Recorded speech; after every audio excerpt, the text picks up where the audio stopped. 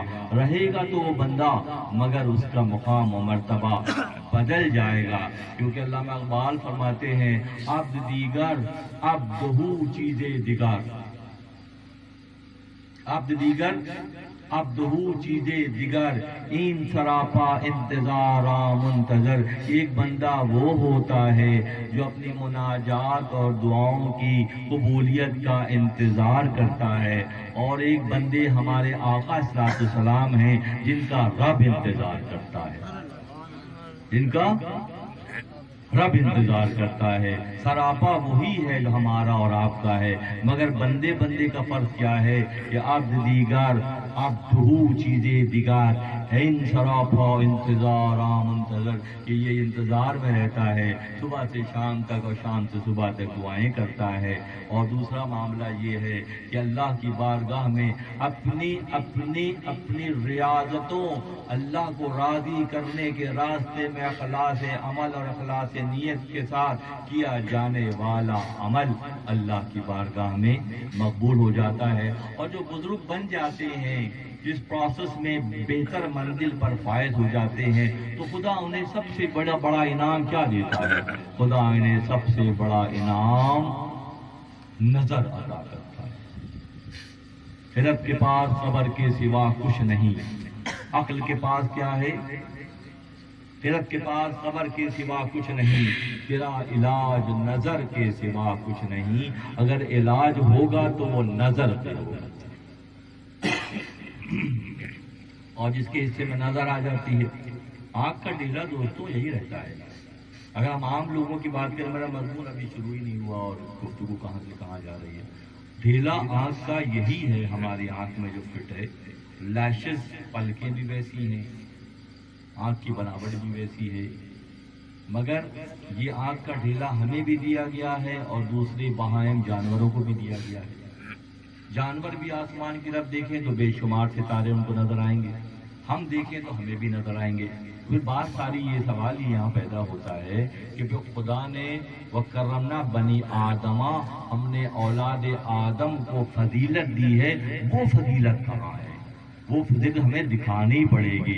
اسی لباس بشریت کے دور میں ہمیں وہ فضیلت دکھانے کا شعوری طور پر اس کے لیے محنت کرنی پڑے گی۔ جب ہم محنت کریں گے تو وہ فضیلت حصے میں آ جائے گی۔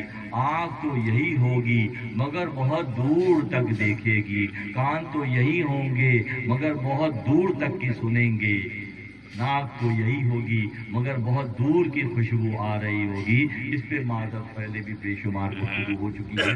آج کی مضمون کی طرف آتے ہیں۔ ایک شخص جو ہے بڑا مال و متاع سے ملا جائیداد میں، باپ کے حصے کا، اس نے مختلف اپنے شوق اور اپنی پسند اور اپنی خواہشات کو پورا کرنے میں وہ سارا کا سارا خرچ کر دیا اور بالکل مفلس ہو کنگال ہو گیا۔ حدیث مبارکہ کا مفہوم ہے ارحموا ثلاثہ، تین لوگوں پر ترس کھاؤ۔ ارحموا ثلاثہ، تین لوگوں پر ترس کھاؤ۔ ایک بہت صاحب حیثیت تھا، اس کی حیثیت گھٹ گئی۔ ایک وہ صاحب ثروت تھا، مال و دولت اس سے چھن گیا۔ ایک وہ جو عالم ہے مگر جہلا میں پھنسا ہوا ہے۔ ان تینوں پر ترس کھانے کے لیے کہا گیا ہے۔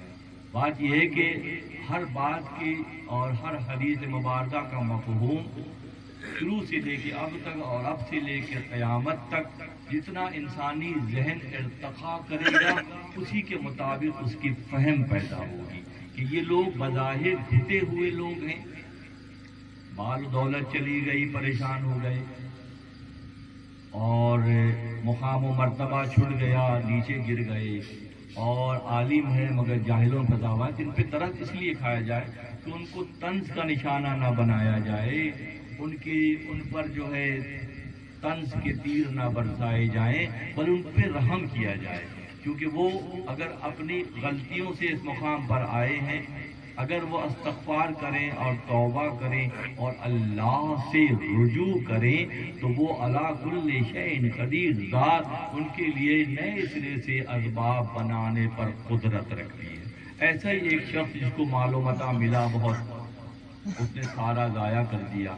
اب ضائع جب اس نے کر دیا اور بری طرح سے مشکل میں گرفتار ہو گیا، مشکلات کا قیدی بن گیا، ایسے میں اس کے دل میں خیال آیا کہ اگر کوئی بزرگ مجھے ملے تو ان سے دعا کراؤں گا۔ تو یہاں یہ بات بھی ثابت ہو گئی کہ مشکلات، تنگیوں اور پریشانیوں میں دعا کرانے کے لیے بزرگوں کو ڈھونڈا جائے، ان سے ملا جائے اور ان کے ساتھ اپنی نسبت کو پختہ کیا جائے۔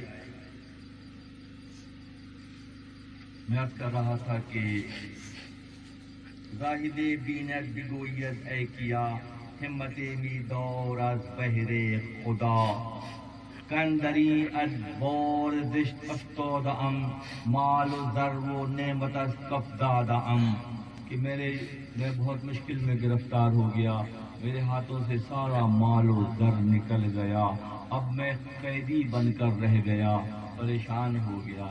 سوال یہ پیدا ہوتا ہے، یہاں ایک زاویہ اور بھی یقینی طور پر سمجھنے کی بات ہے کہ اگر ہم نے غلطیاں کی ہیں تو اس کا بھگتان تو بالکل اسی طرح بھگتنا پڑے گا جیسے پچھلے ہفتے کی حکایت میں بیان ہوا کہ وہ ایک صاحب نے، ایک بزرگ نے خلوت یقینی اختیار کی اور جنگل میں جا کر رہنے لگے اور انہوں نے یہ وعدہ کر لیا خدا سے اور اس میں انشاءاللہ کہنا بھول گئے کہ میں پھل توڑ کر نہیں کھاؤں گا، جو گریں گے وہ کھاؤں گا۔ تو پھل گرتے رہے، وہ کھاتے رہے، اور جب انہوں نے یہ کہا کہ میں وعدہ کروں گا، اوفو بالعقود، انہوں نے وعدہ کیا کہ میں توڑ کر نہیں کھاؤں گا، انشاءاللہ کہنا خدا کی مصلحت سے بھول گئے۔ پھر ہوا کیا کہ بہت دن تک پھل نہیں گرے تو انہوں نے یہ غلطی ان سے ہو گئی کہ انہوں نے پھل توڑ کر کھا لیا۔ اس دوران ڈالیوں سے پھل جھک جھک کر ان کا امتحان بھی لے رہے تھے اور ان کو للچا بھی رہے تھے۔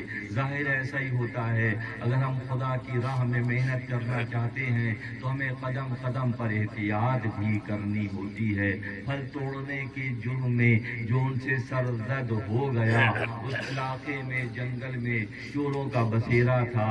جب حوالدار نے چوروں کو پکڑا تو ان کو بھی پکڑوا لیا گیا اور چوروں کے ساتھ شمار کر کے ان کا دایاں ہاتھ کاٹ دیا گیا۔ اسی وقت ایک سوار نمودار ہوا اور اس نے بتایا کہ یہ چور نہیں بلکہ ایک بہت بڑے بزرگ ہیں۔ یہاں پہ ان کے لیے امتحان یہ ہے کہ اللہ کے راستے پہ چلنے کا ارادہ کرنے کے باوجود اللہ سے مدد اور استعانت کی دعا کرنے کے معاملے میں ان سے جو چوک ہوئی اس کی پیمنٹ یہ کرنی پڑی کہ ان کا دایاں ہاتھ کاٹ دیا گیا، پیر کٹنے سے بچ گیا، کیونکہ غیبی مردان غیب، رجال الغیب میں سے کسی نے آ کے حوالدار کو بہرحال روکا۔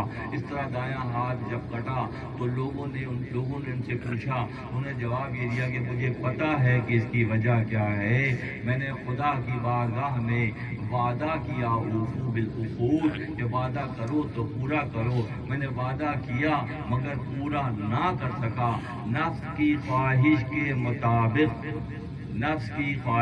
مطابق بھوک کی وجہ سے جو ہے میں یہ غلطی کا مرتکب ہوا، جس کے نتیجے میں مجھے اس کی سزا ملی۔ وہ سمجھ گئے کہ ہاتھ کٹنے کی وجہ خدا کی جانب سے سرزنش اور پکڑ کی شکل میں آئی۔ معروف فرماتے اسی طرح قاضی بہت ایماندار اور سمجھدار ہوتا ہے مگر رشوت کی وجہ سے برباد ہو جاتا ہے۔ اسی طرح سے دانا جو ہے وہ پرندے کا شکار کر لیتا ہے۔ بظاہر جو چیزیں مختلف ہیں اس کے اثرات اور انداز میں مرتب ہوتے ہیں۔ یہاں تک تو بات ہوئی کہ ایک سال غلطی کی وجہ سے ہاتھ کٹ گیا، اب بات جو دوسری سلسلہ شروع ہوا ہے اس میں بھی ایک شخص نے اپنا سارا مال و متاع ضائع کر دیا۔ اللہ کی بارگاہ سے اس پر جو سختی آئی کہ وہ بالکل خلاش ہو گیا، مگر دل میں بہرحال ایک خیال پیدا ہوا کہ اللہ کے دوستوں میں سے اگر کوئی دوست مل جائے تو اس سے دعا کرتے ہیں، دعا کرواتے ہیں۔ اسے ایک بزرگ مل گئے، نے کہا کہ حضرت میرے حال پر رحم کیجئے، میں نے اپنے آپ کو قیدی بنا لیا ہے، میں بہت بری طرح سے حالات کی وجہ سے الجھ گیا ہوں۔ یہاں مولانا غزالیہ دکھاتے ہیں کہ بظاہر اگر کوئی زنجیروں سے باندھا جائے یا رسیوں سے کسی کو باندھا جائے تو وہ رسیاں کٹ جاتی ہیں، زنجیریں کٹ جاتی ہیں، لوہا اس کو کاٹ دیتا ہے۔ اور یہ وہ زنجیریں ہوتی ہیں جو نظر آتی ہیں، رسی بھی نظر آتی ہے اور زنجیر بھی نظر آتی ہے، جس کو کاٹنا آسان ہے۔ وہ فرماتے ہیں کچھ زنجیریں اور کچھ رسیاں ایسی ہوتی ہیں جو بظاہر نظر نہیں آتی مگر پورا وجود اس سے لپٹا ہوا ہوتا ہے۔ مثلا خواہشات نفسانی کی زنجیریں، تکبر کی زنجیریں، خود پسندی کی زنجیریں، اپنی رائے پر اصرار کرنے کی زنجیریں، مخلوق خدا کو کم تر سمجھنے کی زنجیریں، یہ زنجیریں اتنی زیادہ ہوتی ہیں کہ مولانا فرماتے ہیں کہ صاحب نظر دیکھ لیتا ہے کہ آنے والا مختلف طرح کی زنجیروں میں سر سے لے کے پیر تک جکڑا ہوا ہے۔ یہ کون دیکھتے ہیں؟ جن کو خدا نظر دیتا ہے، اور جن کو خدا نظر دیتا ہے وہ پہچان جاتے ہیں کہ اس کی تنگیاں اور اس کی پریشانیاں، اس کی مشکلات اس کے ہاتھوں کی لائی ہوئی ہیں۔ یہ خود پسند ہے، یہ شہوت پرست ہے، یہ خوش خوراک ہے، یہ اپنے علاوہ کسی کو کوئی اہمیت دیتا ہی نہیں ہے، اپنے آپ کو فروتر اور برتر سمجھتا ہے۔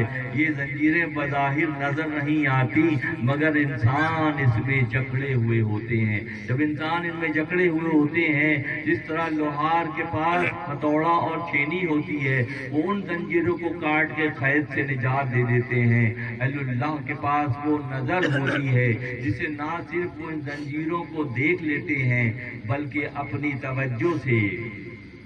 توجہ سے اور اپنے سال ہر سال کی ریاضت کے نتیجے میں خدا ان کو ان اوصاف سے بہرامند کرتا ہے کہ مخلوق خدا کی اس طرح کی زنجیریں جو انہوں نے خود اپنے وجود پر ڈال کر اپنے آپ کو قید کر لیا۔ بظاہر یہ زنجیر نظر نہیں آ رہی تو کیا نظر آ رہا ہے؟ اختلافات نظر آ رہے ہیں، رنجشیں نظر آ رہی ہیں، آپس کا اختلاف نظر آ رہا ہے، بے برکتی نظر آ رہی ہے، امراض کا غلبہ نظر آ رہا ہے، معاملات میں رکاوٹیں نظر آ رہی ہیں۔ ہر گھر کا مسئلہ ہے اور ہر شخص کا مسئلہ ہے۔ کام شروع کرتے تو ہیں مگر اس کی کلوزنگ اچھی نہیں ہوتی، کام شروع کرتے ہیں اس کا اختتام اچھا نہیں ہوتا۔ اختتام اس لیے اچھا نہیں ہوتا کہ وہ نہ نظر آنے والی زنجیروں سے لپٹے ہوتے ہیں۔ کام شروع کر تو دیتے ہیں مگر وہ کام مکمل اس لیے نہیں ہوتے کہ کہیں خود پسندی ہے، کہیں شہوت رانی ہے، کہیں غذا کی ذاتی ہے، کہیں اپنے آپ کو بہتر سمجھنے کا ہے۔ اب بات یہ ہے کہ اس نشست کا خلاصہ کیا ہے؟ اس نشست کا خلاصہ یہ ہے کہ جہاں سے جاگے وہیں سے سویرا ہے۔ جہاں سے جاگے، ایک چھوٹی سی اگر زنجیر بہت پتلی سی بھی باندھ دی جائے ہاتھوں پہ تو نہیں کھلے گی، نہیں کھلے گی۔ جبکہ اتنی موٹی موٹی زنجیریں جو پڑی ہوئی ہیں تو ان کو کیسے ان سے چھٹکارا حاصل ہوگا؟ چھٹکارا حاصل کرنے کا طریقہ بھی مولانا بتاتے ہیں، کن سے دعا کی جائے۔ مثنوی شریف کی حکایت ہے، حضرت موسیٰ کلیم اللہ کے پاس اللہ کی جانب سے وحی آئی کہ اے موسیٰ اس منہ سے دعا کیا کرو جسے تم نے گناہ نہ کیا۔ اللہ غنی، اللہ غنی۔ موسیٰ کلیم اللہ کے اولو العزم پیغمبر ہیں اور موسیٰ کلیم اللہ کے پاس مثنوی شریف کی حکایت مولانا بیان کی کہ وہی آئی موسیٰ اس منہ سے، اس زبان سے دعا کرنا ہماری بات ہے جس سے گناہ نہ کیا۔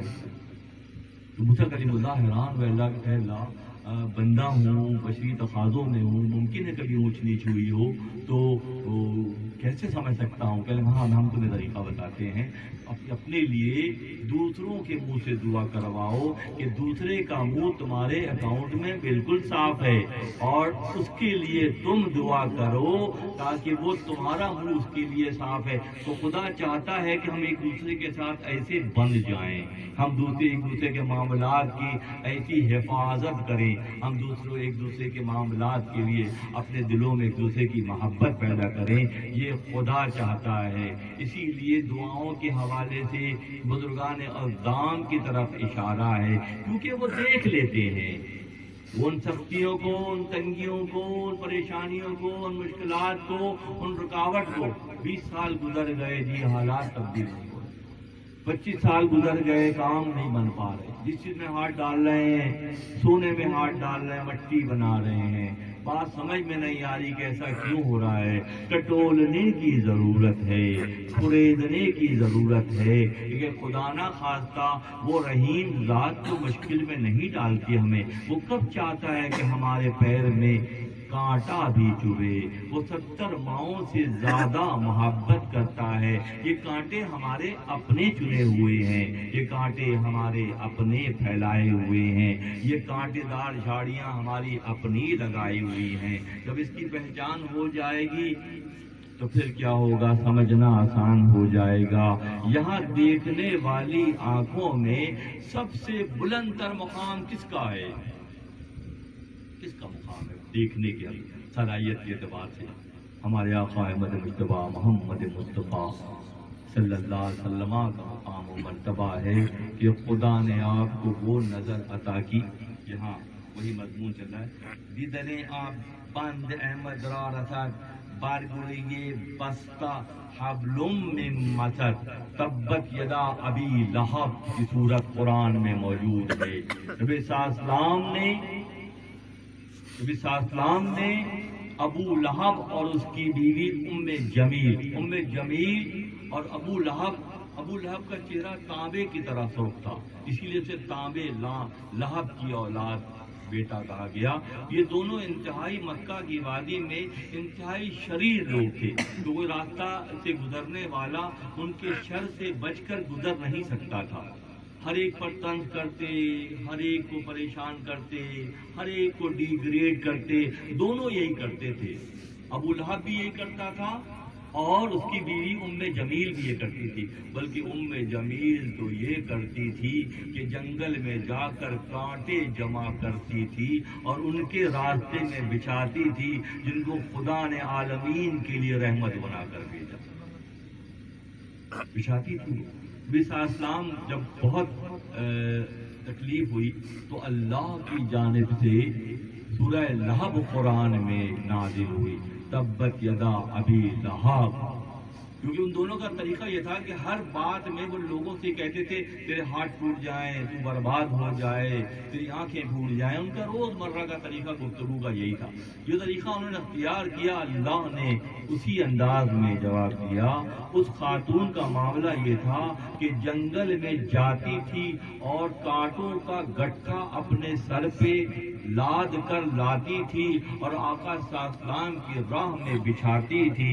ایک مرتبہ پھر اس سے پہلے ہی یہ واقعہ ہوا کہ نبی صلی اللہ علیہ وسلم جب سورہ لہب آئی تو اس میں حبلم من مسد قرآن میں استعمال کیا۔ اللہ نے وہ کانٹوں کا گٹھا لے کر آ رہی تھی اور وہ گٹھا پھسل گیا، اور بعد کی بات ہے، پہلے سورت نازل ہو چکی ہے، اللہ کی جانب سے نبی کو یہ پیغام پہنچ چکا ہے کہ تبت یدا ابی لہب وتب ما اغنا عنہ مالہ وما کسب سیصلی نارا ذات لہب وامرأتہ حمالۃ الحطب من حبل من مسد۔ یہ جو قرآن کی آیت ہے، مولانا اس کو ویسے کا دیدنے آ بند احمد را رسد برگروئے بست حبلم من مسد، کہ کیا آنکھ ہے جو اللہ نے احمد صلی اللہ علیہ وسلم کو دی ہے کہ آپ کی چشم اطہر نے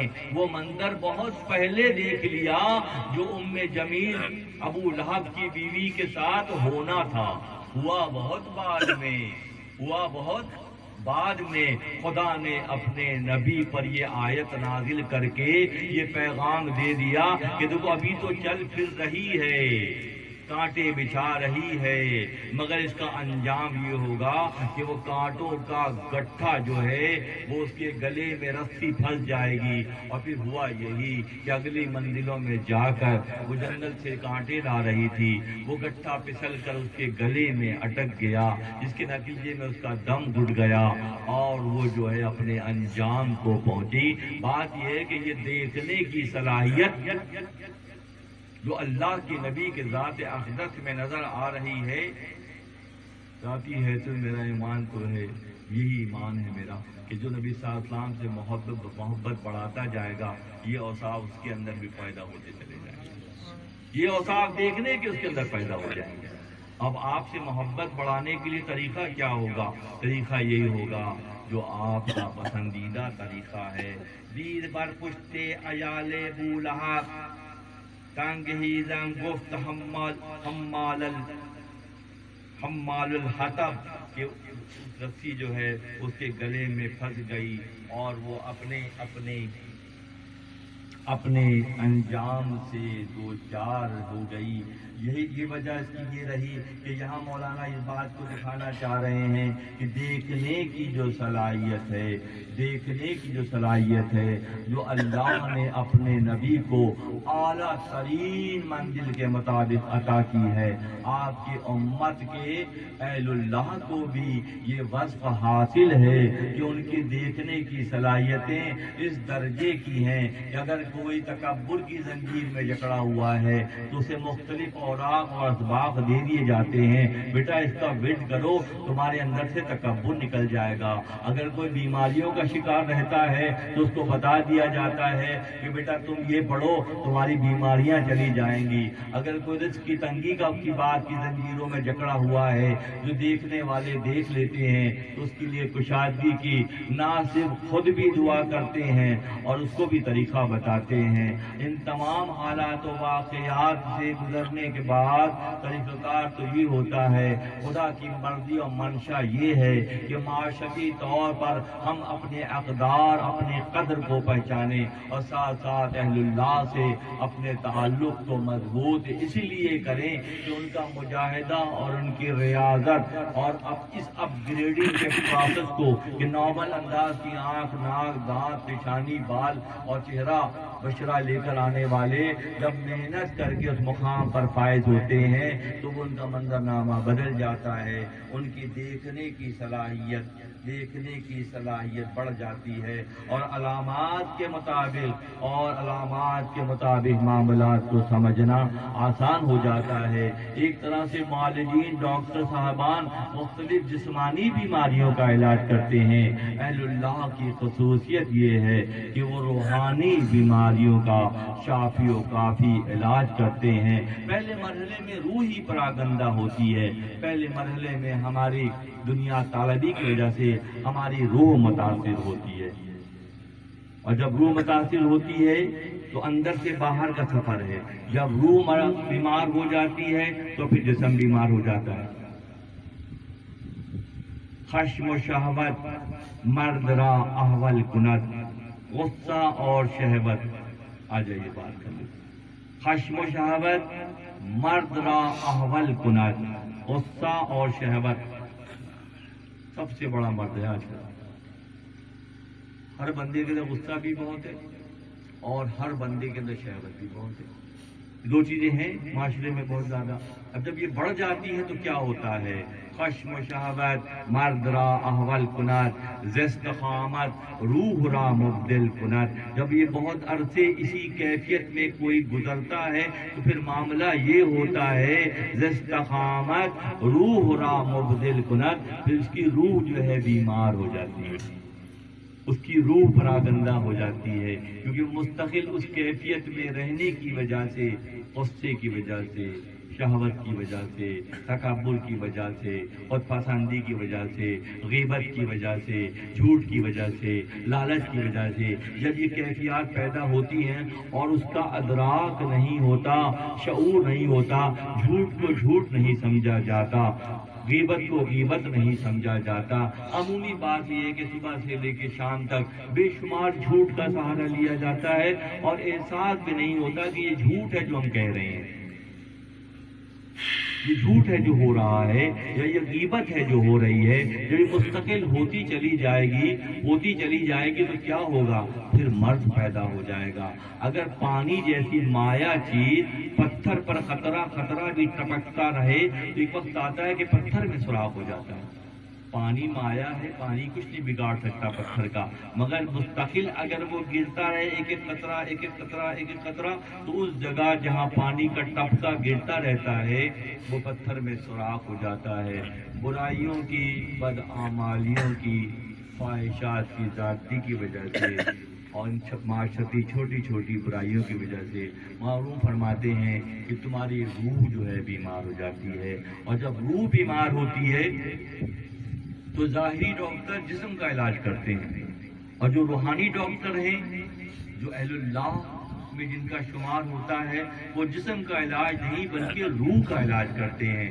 بتا اس کی روح بیمار ہو گئی ہے، جب اس کی روح صحیح ہو جائے گی اس میں یکسوئی آ جائے گی، اس کی روح صحیح ہو جائے گی اسے خدا کی بارگاہ میں جھکنے کا سلیقہ آ جائے گا، اس کی روح صحیح ہو جائے گی تو مخلوق خدا کی پردہ پوشی کرنے لگ جائے گا، اس کی روح صحیح ہو جائے گی تو مخلوق سے محبت کرنے لگ جائے گا، تعلق کو مضبوط کرنے لگ جائے گا۔ اور جہاں جہاں یہ نہیں ہوگا یہ اس بات کا ثبوت قرار پائے گا کہ روح بیمار ہے۔ اور جب روح کی بیماری کو کس طرح سے دیکھا جائے؟ روح کی بیماری کو اعمال و افعال کی ادائیگی سے دیکھا جائے۔ بھائی جسٹ ٹمورو، صبح سے لے کے رات تک، میں نے پچھلی بار بھی یہ پیغام دیا، آج پھر دوبارہ دے رہا ہوں کہ ہم دیکھیں کہ صبح سے رات تک 15-16 گھنٹے کا جو دن ہمارا ہوتا ہے اس کے بعد سو جاتے ہیں، تو اس 15-16 گھنٹے میں ہم کتنی بار شکرانہ ادا کرتے ہیں اور کتنی بار ناشکری کرتے ہیں؟ بات کل کے سامنے آ جائے۔ اگر ہم شکرانے کی منزل پر ہیں تو ہمارا آنے والا دل یقینی طور پر پچھلے دن سے بہتر ہوگا، اور اگر ہم ناشکری کی منزل پر ہیں تو اگر انبار کے انبار بھی غلے کے ہوں تو وہ سارے کا سارا ذخیرہ جو ہے ایک دن ختم ہو جاتا ہے۔ اعمال کا ذخیرہ بھی ہو مگر ساتھ ساتھ وہاں اس گندم کے ذخیرے میں چوہے پل رہے ہوں تو وہ چوہے سارے گندم خراب کر دیتے ہیں۔ اسی لیے مولانا فرماتے ہیں اول ایجا دفع شرع مشکن، پہلے اپنے ذخیرے خانے کو چوہے سے بچاؤ۔ اول ایجا دفع شر، چوہے کے شر سے اپنے ذخیرے خانے کو بچاؤ۔ اول ایجا دفع شرع مشکن، بعد ازاں جمع گندم جوش کن، کہ پہلے اپنے ذخیرے کی صفائی ستھرائی کرو۔ ذخیرہ کیا ہے؟ یہ وجود ہے، یہ وجود ہمارا گودام ہے۔ اب اس گودام میں ہم نے کیا کیا رکھا ہوا ہے؟ گھروں کے گودام کی صفائی تو ہوتی رہتی ہے ہر تھوڑے دن کے بعد کہ بھائی صفائی کریں، بہت سارا کچرا جمع ہو گیا ہے۔ اس گودام کی صفائی کون کرے گا؟ اس گودام میں جیسا مال رکھا ہوگا اور جیسی ہم نے جمع کیا ہوگا اسی کی قدر و منزلت کے ساتھ اس کی مارکیٹنگ ہوگی اور وہی ہمارے حصے میں سعادتیں آئیں گی۔ اگر اچھا مال رکھا ہوا ہے، اچھے اوصاف رکھے ہوئے ہیں، نرم گفتگو ہے، آنکھوں میں نرمی ہے، زبان میں حلاوت ہے، ہاتھ میں بھی بہت نرمی ہے، تو اس بات کا ثبوت قرار پائے گا کہ آنے والے دنوں میں ذخیرہ خانے سے جو مال نکال کر استعمال کیا جائے گا وہ جو ہے بہت بابرکت ہوگا اور بڑی قیمت پر بکے گا۔ اور اگر وہ ذخیرہ خانے میں ہم نے کچرا جمع کیا ہے، بغض کا، حسد کا، خود پسندی کا، مغروریت کا، یہ سارا اگر ہمارے اندر جمع ہے تو وہ کس بھاؤ بکے گا اور ہمیں کیا ملے گا، ہمیں خود سمجھ لینا چاہیے۔ گفت میدانم سبب اینیش را، می شناسم من گناہی قیش را۔ اس بزرگ نے کہا جب ان کا ہاتھ کاٹ دیا گیا تو انہوں نے کہا کہ مجھے معلوم ہے کہ یہ میری غلطی کی وجہ سے ہوا ہے۔ گفت میدانم سبب این نیش را، یہ جو مجھے نیش کانٹا چبھا ہے میں اس کی وجہ جانتا ہوں۔ می شناسم من گناہی قیش را، کہ اپنے گناہ سے واقف ہوں۔ جو گناہ سے واقف ہوگا وہی تو اصلاح کی کوشش کرے گا نا۔ جو گناہ کو گناہ ہی نہیں سمجھے گا تو اصلاح کی کوشش کب کرے گا؟ اصلاح کی کوشش وہی کرے گا جو جس طرح سے میں نے عرض کیا کہ خود شناسی ضروری ہے، خدا شناسی ضروری ہے، رسول شناسی ضروری ہے، قرآن شناسی ضروری ہے۔ اس طرح سے ایک بہت اہم شعبہ ہے کہ گناہ شناسی بھی ضروری ہے، گناہ کی پہچان ہونا بھی ضروری ہے۔ اگر گناہ کی پہچان ہوگی تو گناہ سے بچیں گے نا۔ اگر ہم پوری زندگی گناہ کو ثواب سمجھ کر کرتے رہے، لوگوں کی دل آزاریاں اس لیے کرتے رہے کہ ہمارا نفس موٹا ہو رہا تھا، ہم تنزیہ گفتگو اس لیے کرتے رہے، یا ہم جھوٹ کا سہارا لے کر تجارت اس لیے کرتے رہے کہ ہمیں اپنے منافع کی فکر تھی، مگر بات ساری یہ ہے کہ جب ہم نے یہ طریقہ اختیار کیا اور گناہ شناسی ہمارے حصے میں نہیں آئی تو صبح سے لے کے شام تک بے شمار ایسے کام ہیں جو آتے تو گناہ کے زمرے میں ہیں۔ جیسے مثال اسلام کے بارگاہ ہے کہ غیبت کے بارے میں کہا، فرمایا آپ نے کہ اپنے بھائی مردہ بھائی کے گوشت کھانے کے مترادف ہے۔ اس وقت معاشرے کا حال یہ ہے کہ دو ہم بیٹھے ہیں اور تیسرا جو نہیں ہے اس کے بارے میں ہم بات کر رہے ہیں، دو بیٹھے اور جو تیسرا اتفاق سے اس محفل میں نہیں ہے، ہماری گفتگو کا محور وہی ہے۔ یہ کیا ہے؟ یہی تو غیبت ہے کہ اپنے مردہ بھائی کے گوشت کھانے کے مترادف ہے یہ عمل غیبت۔ اب غیبت کے ایڈوانس لیول یہ ہے کہ اگر ہم غیبت کر رہے ہیں تو اس طرح سے اس کو سمجھایا گیا۔ ایک موقع پہ نبی صلی اللہ علیہ وسلم بارگاہ رسالت میں خانوادے گھر میں داخل ہوئے،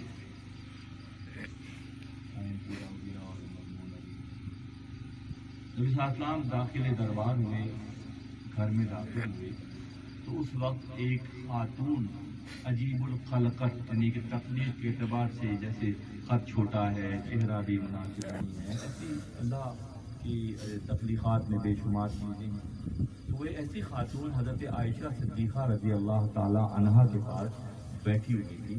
تو نبی صلی اللہ علیہ وسلم تشریف لائے تو وہ خاتون حیا اور شرم کی وجہ سے بھاگ کر وہاں سے چلی گئی۔ جب وہ جاننے چلی گئیں تو ایسے میں حضرت عائشہ صدیقہ رضی اللہ تعالی عنہا نے کہ چہرے پر ان کے بل سے آئے، جیسے اسے کہتے ہیں فیشل ایکسپریشن یا باڈی لینگویج بھی کہتے ہیں کہ چہرے سے ناپسندیدگی یا پسندیدگی کا اظہار، تو انہوں نے ناپسندیدگی کا اظہار کیا اس خاتون کی وضع قطع پر۔ نبی صلی اللہ علیہ وسلم نے اسی لمحے ٹوک دیا۔ میں یہ مثال اس لیے دے رہا ہوں کہ ایک طرف ہمیں اور آپ کو بتایا گیا کہ غیبت سے بچنا ہے، اور غیبت کی یہ جو شکل ہے وہ عمومی ہے، اور یہ نشاندہی کی گئی یہ بالکل ڈفرینٹ ہے اور بہت ہی لطیف ہے۔ آقا نے فرمایا کہ عائشہ تم نے غیبت کی ہے، تم نے یہ جو فیشل تمہارا جو چہرہ بنا ہے اس کی بھی گنجائش نہیں نکلتی خدا کی بارگاہ میں کہ اپنے کسی مومن بھائی کے بارے میں یا بہن کے بارے میں ہم چہرہ بنائیں اور ایک طرح سے ہم اللہ کی تخلیق پر معترض ہو جائیں، اعتراض کرنے والے ہو جائیں۔ ایسا کیسے ممکن ہے؟ اس کی بھی گنجائش نہیں ہے کہ چہرہ بنایا جائے۔ لطافت کی یہ کیفیت ہے، دستے ماہو پھائی ماہو مغز پوت بعد اے والی فدویے حکم دوست۔ جب ہاتھ کٹ گیا، معلوم ہو گیا غلطی ہو گئی تھی تو ہاتھ کٹا، اب ان کا زاویہ کیا ہے؟ یہاں دیکھیں ابھی بات جو ہو رہی وہ یہ کہ شکوہ کر رہے ہیں کہ شکرانہ کر رہے ہیں؟ نہیں، شکوہ نہیں ہے، میری غلطی سے میں اس مشکل میں دو چار ہوا ہوں، بلکہ میرا جسم، میری ہڈی، میرا دماغ، میری کھال سب اسی کا ہے، جس طرح چاہے وہ فیصلے کرے میرے بارے میں۔ اللہ، یہاں سے کیا چیز ظاہر ہو گئی؟ یہاں سے بزرگی ظاہر ہو گئی، ایک درجہ عام لوگوں سے اوپر چلے گئے کہ عام لوگ ناحق ہاتھ کٹنے پر پوری دنیا کو سر پر اٹھا لیں گے، مگر جو اہل اللہ ہیں وہ دنیا کو نہیں اٹھا رہے بلکہ اپنی غلطی کا اعتراف کر کے اپنے آپ کو من و من پورا کا پورا یہ اختیار خدا اللہ رب العزت کا ہے۔ کہتے ہیں یا فرماتے ہیں یہاں پہ دست ماو پھائیے و ماو مغز پوز بود اے بولی فدویے حکم دوست، کہ اللہ کے حکم پر میں اپنے ہاتھ پاؤں اپنا دماغ اور اپنی کھال سب کچھ فدا کرنے کے لیے تیار ہوں. خاص من بودی تو را کردم حلال، تو ندانستی ترا نبود و بال. کہ اللہ کا حکم اگر آ جائے تو پھر مجھے کوئی اعتراض نہیں ہے، کیونکہ وہ بہتر جانتا ہے، وہ بہتر فیصلے کرتا ہے. یہ زاویہ نگاہ جب میسر آتا ہے، جب اللہ کی جانب سے توفیقات میں اضافہ ہو جاتا ہے. ان بزرگ کا جو قیام تھا وہ مصر کا ایک علاقہ ہے، حماد جس کا نام ہے، اور تیتنا اس کو کہا جاتا ہے، اس گاؤں کو جہاں سے ان کا تعلق تھا. بعد میں جب ان کا ہاتھ کٹ گیا اور یہ واقعہ مشہور ہو گیا کہ اس طرح سے ان کا ہاتھ، بزرگ تو بہت بڑے ہیں مگر ہاتھ کٹ گیا ان کا.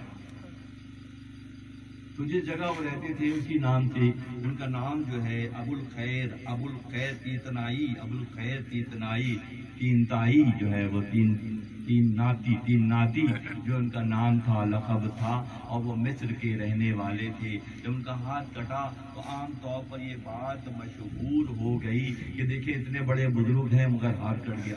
یہ ادا اللہ کو پسند نہیں آئی کہ میرا دوست غلطی اس نے کی، سزا میں نے دے دی، اب کیا بچ گیا. ایک موقع پہ زنا کے جرم میں مدینہ منورہ میں نبی صلی اللہ علیہ وسلم کے زمانے میں ایک صاحب کو رجم کیا گیا. رجم اس عمل کو کہتے ہیں کہ جو زانی ہوتا ہے اس کو سزا یہ دی جاتی ہے کہ اسے پتھر مارے جاتے ہیں، اور اسی پتھر مار کر سب مل کے مارتے ہیں، اس نتیجے میں اس کی موت واقع ہو جاتی. یہی اس کی سزا ہے. نبی صلی اللہ علیہ وسلم بھی اس جگہ موجود تھے جہاں پتھر مارے جا رہے تھے. ہمیں تو بہت سی باتوں کا شعور بھی نہیں ہے. اسلامی قوانین ایک مرتبہ لاگو ہو جائیں، معاشرے میں 8-10 افراد وہ گھوم رہے ہوں جن کے ایک ہاتھ کٹے ہوئے ہوں تو ہزاروں ویسے صحیح ہو جائیں. یا کسی کو یہ سزا مل جائے کہ زنا کے نتیجے میں رجم کر دیا گیا تو اس کے بعد پھر کیا معاشرے میں زنا کا تصور رہ جائے گا؟ نبی صلی اللہ علیہ وسلم بنفس نفیس موجود ہیں اور سزا دی جا رہی ہے. جو ایک پتھر مارا گیا بڑا تو ان کا جسم پھٹا اور اس میں سے خون کا ایک چھینٹا نکل کر ایک صحابی کے جسم پر کپڑے پر آ کر لگا. ان صحابی رسول نے کراہیت کا اظہار کیا.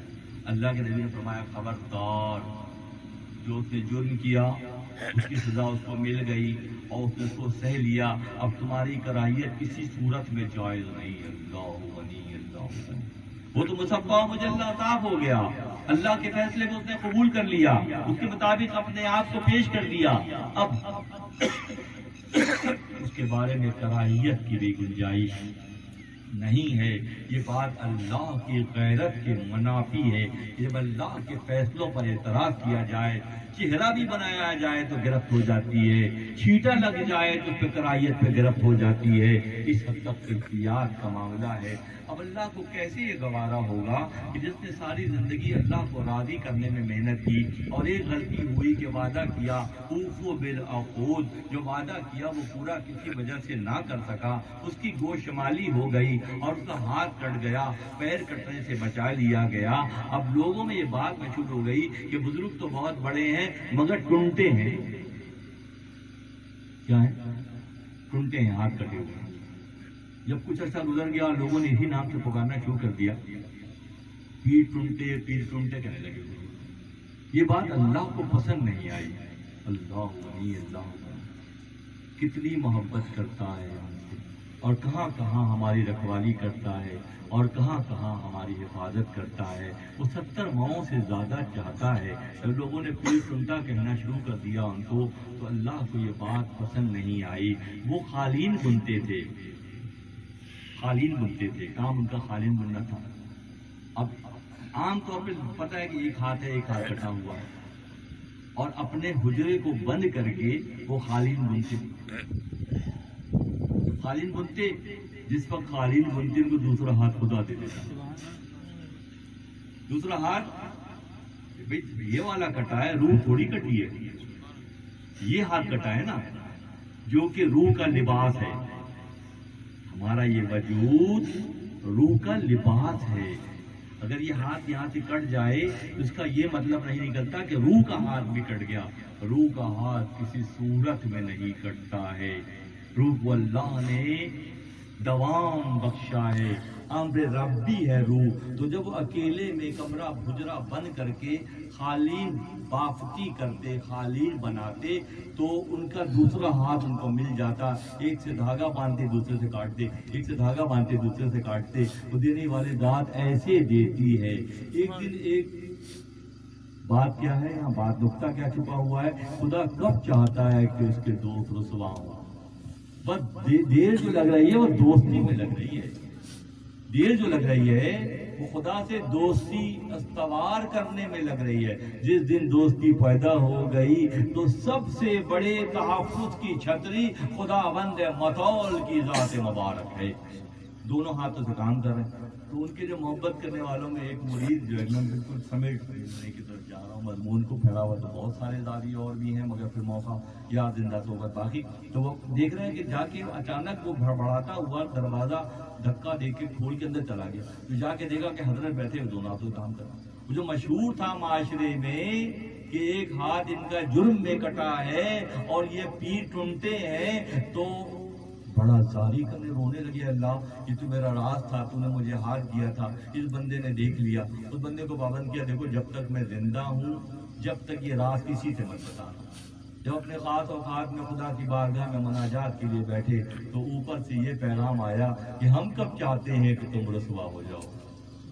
تم مشہور ہو رہے تھے پیر ٹنڈے کے طور پر، ہم نے خود مخلوق خدا میں سے ایک کو بھیجا اور یہ پروپیگنڈا سیکرٹری پورے شہر کو بتا دے گا کہ جب وہ کام کرنے بیٹھتے ہیں تو خدا انہیں دوسرا ہاتھ بھی دے دیتا ہے، کہ خدا دوسرا ہاتھ دینے پر قادر ہے. جسم کا گھٹنا روح کا گھٹنا نہیں ہے، جسم کا گھٹنا روح کا گھٹنا نہیں ہے. جسم تو ویسے بھی کٹ جاتا ہے.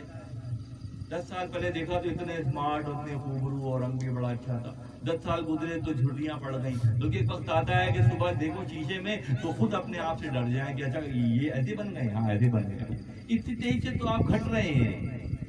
جو چیز گھٹنے والی ہے اس کی خدمت میں لگے ہیں، اور جو چیز بڑھنے والی ہے اور جس کو اللہ نے دوام بخشا ہے، جو امر ربی بھی ہے، اس کی حفاظت، اس کی نگہداری اور اس کا خیال رکھنے کا خیال اگر پیدا ہو جائے تو یہ بہت بڑا انعام و اکرام ہے جو بندے کی جانب رب کی طرف سے آتا ہے. اللہ تعالی ہم تمام کا حامی و ناصر ہو اور ہمیں معنویت کو سمجھنے کا شعور اللہ بخشے. مثنوی شریف کی خصوصیت یہ ہے کہ ظاہر اور باطن کے سفر میں ظاہر کی اہمیت کو اپنی جگہ رکھا جائے اور باطن کی اہمیت کو اپنی جگہ رکھا جائے. ورنہ ہوگا کیا کہ خواجہ پندہ عورت کی طاعت نی کند. خواجہ سمجھ رہے ہیں، خواجہ پندہ عورت کی طاعت نی کند، بے خبر از معصیت جامی کند. خواجہ یہ سمجھ رہے ہیں کہ ہم بطار شعاری کر رہے ہیں، بے خبر از معصیت جامی کند، کہ بے خبر ہیں کہ معصیت میں ہیں، غیبتوں میں ہیں، چغلی میں ہیں، عداوتوں میں ہیں، جھوٹ میں ہیں، تکبر میں ہیں، زائد منافع کے چکر میں ہیں. یہ ساری چیزیں ان کی زنجیریں ہر وقت جو ہے لپٹی رہتی ہیں. دیکھنے والے کو تلاش کریں اور ان زنجیروں سے نجات حاصل کرنے کا کی شعوری کوشش کریں. اللہ تعالیٰ ہمیں ان باطنی زنجیروں سے نجات عطا کرے اور ہمارے ظاہر اور باطن دونوں کو پختہ کرے.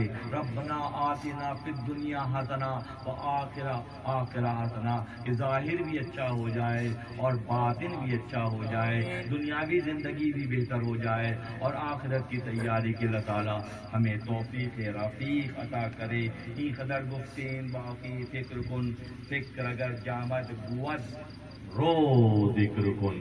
آج کی نشست میں یہی تک کا مضمون ہے.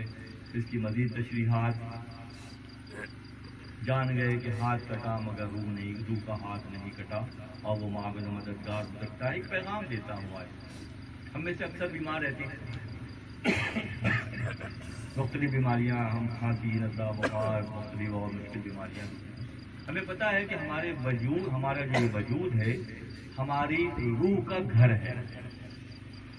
ہماری روح کا گھر یہ وجود ہے ہمارا، اور اس میں روح رہتی ہے، سب کو پتا ہے. ہم جس گھر میں رہتے ہیں سال میں 2 سال میں رینوویشن کرواتے ہیں، رنگ کرواتے ہیں، دروازوں کو کھڑکیوں کو رنگ کرتے ہیں، اجلا کرتے ہیں نا. جب ہم جس گھر میں رہتے ہیں اس کا ہم خیال کرتے ہیں تو کیا کسی کے ذہن میں یہ خیال آنا چاہیے یقینی طور پر کہ جس گھر میں ہماری روح رہتی ہے تو ہونا تو یہ چاہیے کہ روح ہمارے گھر کی حفاظت کرے. یہ میسج کون سمجھائے گا؟ یہ کون بتائے گا کہ روح کو راغب کیا جائے؟ وہ پاسورڈ کس کے پاس ہے کہ روح کو یہ پیغام دیا جائے کہ جس گھر کی وہ مکین ہے اس گھر کی حفاظت اس پر لازم ہے. اسی لیے اہل اللہ کے ہاں طویل بیماریوں کا کوئی تصور نہیں رہا کبھی بھی. پوری زندگی حیات اچھی گزری، صحت مند گزری، عبادتوں میں، ریاضتوں میں، مجاہدوں میں، خدا کو راضی کرنے کی کوششوں میں، خدا کو راضی کرنے کے لیے مخلوق کی خدمت کرنے میں گزر گئی. اور پتہ چلا کہ 2 یا 3 دن کا بخار. آقا صلی اللہ علیہ وسلم ہماری روحیں ہماری جانیں آپ پر قربان ہو جائیں کہ پوری حیات مبارکہ محنت شاقہ سے گزری اور چند دنوں کی علالت کے بعد آپ نے انتقال وصال فرمایا.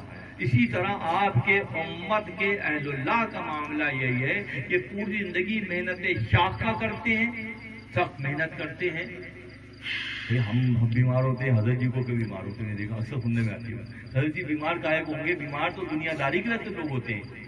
جو رب سے قریب ہوگا لا خوف علیہم ولا هم یحزنون کی منزل پر ہوگا، اور جو لمحے لمحے مشکلات، تنگیوں، پریشانیوں، امراض کے گرداب میں پھنسا ہوگا، اسے ٹھہر کر رک کر سوچنا پڑے گا کہ ساری جو زنجیریں مجھ پر لپٹی ہوئی ہیں اور ہر کچھ دن کے بعد ایک زنجیر اپنے ہونے کا اظہار کرتی نظر آتی ہے، کسی ایسے سے جڑا جائے جو ان زنجیروں کو نہ صرف دیکھ سکتا ہو بلکہ کاٹنے کی صلاحیت بھی رکھتا ہو.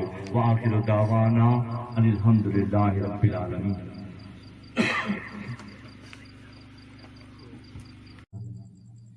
تو انہوں نے عورتوں کی دعوت کا اہتمام کیا.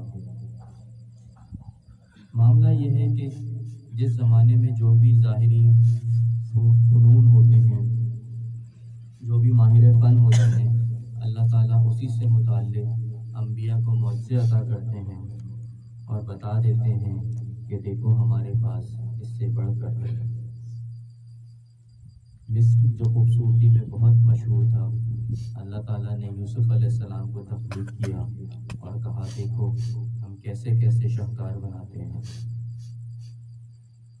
عیسیٰ علیہ السلام کے دور میں حکماں بہت ماہر تھے مگر کچھ امراض کے علاج سے عاجز تھے، جیسے کہ برز، جذام اور مادرزاد اللہ. عیسیٰ علیہ السلام کا معاملہ یہ تھا کہ جس حمام میں نہاتے اس حمام سے جو پانی باہر آتا اس پانی کو بھی ہاتھ لگا کے اگر کوئی اپنے جسم کو لگا لیتا تو اسی وقت ٹھیک ہو جاتا، جو بھی مرض ہوتا وہ دور ہو جاتا.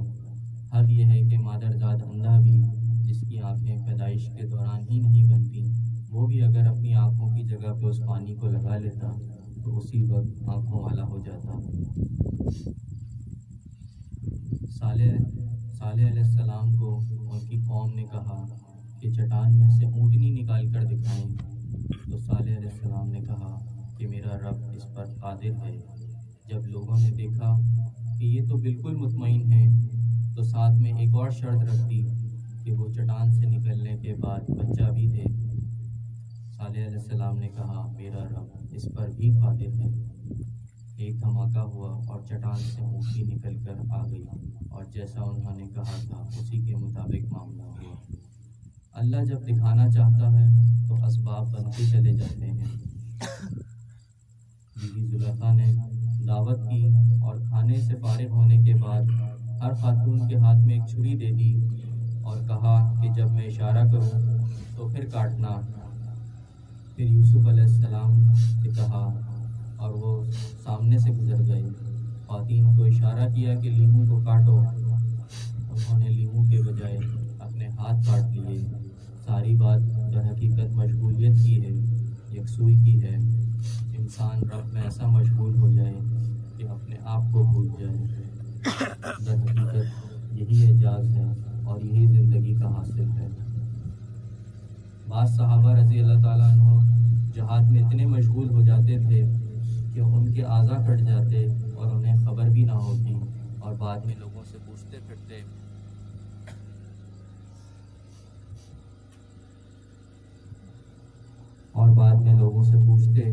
کہ ہمارے جسم کے اعضاء کہاں گئے، کب اور کس نے کاٹ دیے۔ جسم لباس ہے اور روح اصل ہے۔ ہاتھ کا کٹنا روح کا کٹنا نہیں ہے، کوئی تلوار روح کو نہیں کاٹ سکتی۔ مومن جب انتقال کرتا ہے تو جسم تو مٹی میں مل جاتا ہے، لیکن روح کو کوئی مٹی نہیں ڈھانک سکتی، اس کی روح اللہ کی بارگاہ میں حاضر ہو جاتی ہے۔ لوگ جسم کو عطر لگاتے ہیں، حالانکہ عطر تو روح کو لگانا چاہیے۔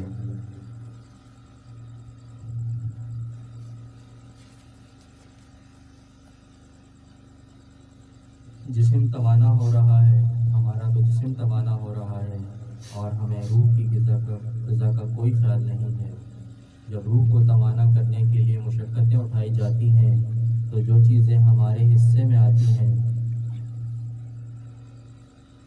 وہ موت کے دن سامنے آتی ہیں اور پتہ چلتا ہے کہ دیوار کے نیچے خزانے ہیں یا سانپ بچھو۔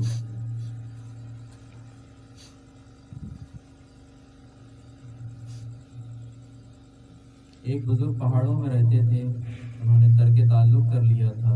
اسلام میں رہبانیت نہیں ہے، اسلام میں مخلوقات کی خدمت کا سبق ہے، لیکن وہ بزرگ سب سے قطع تعلق کر کے بیٹھ گئے کہ میری یکسوئی متاثر ہوتی ہے۔ در حقیقت رعایت اسی کو ملے گی جس نے اپنی مرضی کو اللہ کے تابع کر لیا۔ وہ بزرگ جنگل میں رہنے لگے، انہوں نے اپنے لیے خود ہی ایک شرط لگا لی کہ میں پھل توڑ کے نہیں کھاؤں گا اور صرف وہی پھل کھاؤں گا جو اسکوت زمین پہ گریں گے۔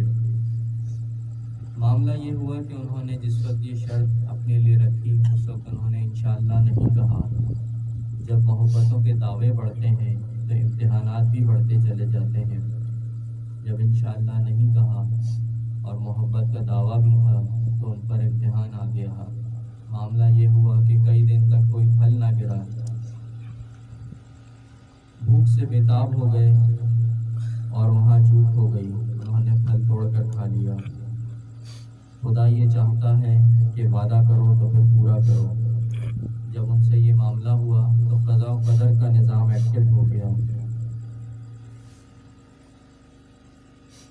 اس جنگل میں کچھ چور بھی تھے، داروغہ نے ان کا پیچھا کیا اور ان چوروں کو پکڑ لیا اور حکم دیا کہ سب ان کو پکڑ کر سب کا سیدھا ہاتھ اور الٹا پیر کاٹ دیا جائے۔ وہ بزرگ کو نہیں جانتا تھا، انہیں بھی ان چوروں کے ساتھ پکڑ لیا اور ان کا فل فور سیدھا ہاتھ کاٹ دیا گیا۔ جس وقت ہاتھ کٹا اسی وقت ایک سوار موجود ہوا اور اس نے کہا کہ یہ چور نہیں ہیں، یہ تو بزرگ ہیں۔ لیکن بزرگ نے فرمایا مجھے پتا ہے کہ میری پکڑ کیوں ہوئی اور یہ معاملہ کیوں ہوا۔ خدا چاہتا ہے کہ جب وعدہ کرو تو پھر پورا کرو۔ حاضرین مجلس، یہ تھا پچھلے ہفتے کا کچھ خلاصہ جو میں آپ کے سامنے پیش کرنے کی سعادت حاصل کر رہا تھا۔ اب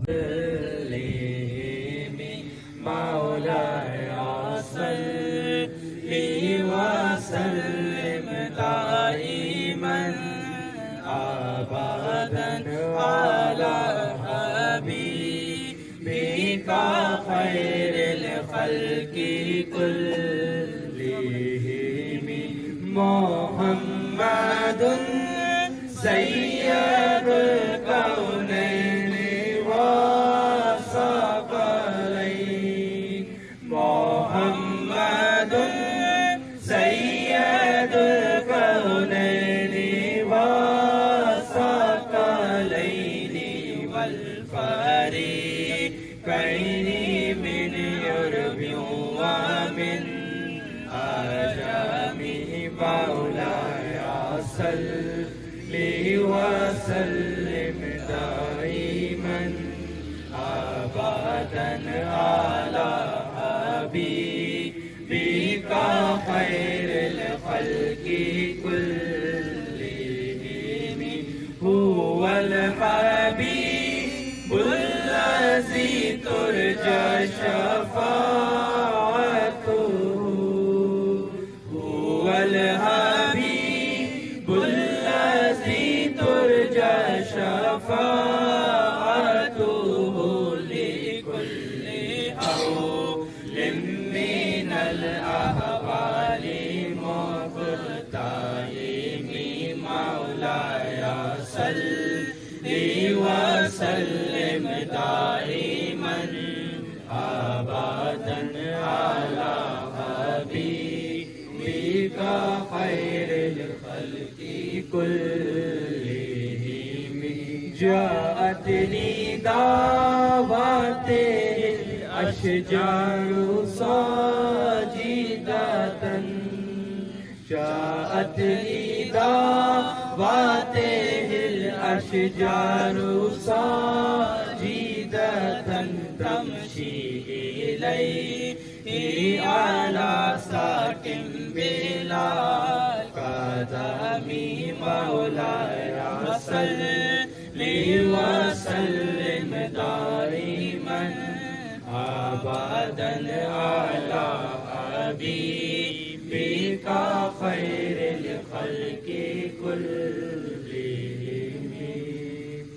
در پہ آقا کے غلامی کا وسیلہ لے کر در پہ آقا کے غلامی کا وسیلہ لے کر ہوں میں حاضر یہ سر عجز حمیدہ لے کر ہوں میں حاضر یہ سر عجز حمیدہ لے کر عشق سلمان و بلال اور صہیب رومی عشق سلمان و بلال اور صہیب رومی اے زاہ ہدیہ سر جذب ہمارا لے کر اے زاہ ہدیہ سر جذب ہمارا لے کر جام ہو سوفتا جانیے ویسے کرنی جانے ہو سوفتا جانیے ویسے کرنی اور جامی کا گداز دل شیدا لے کر اور جامی کا گداز دل شیدا لے کر یہ بڑے نام کہاں اور کہاں میں آقا یہ بڑے نام کہاں اور کہاں میں آقا ان کی نسبت کا مگر ایک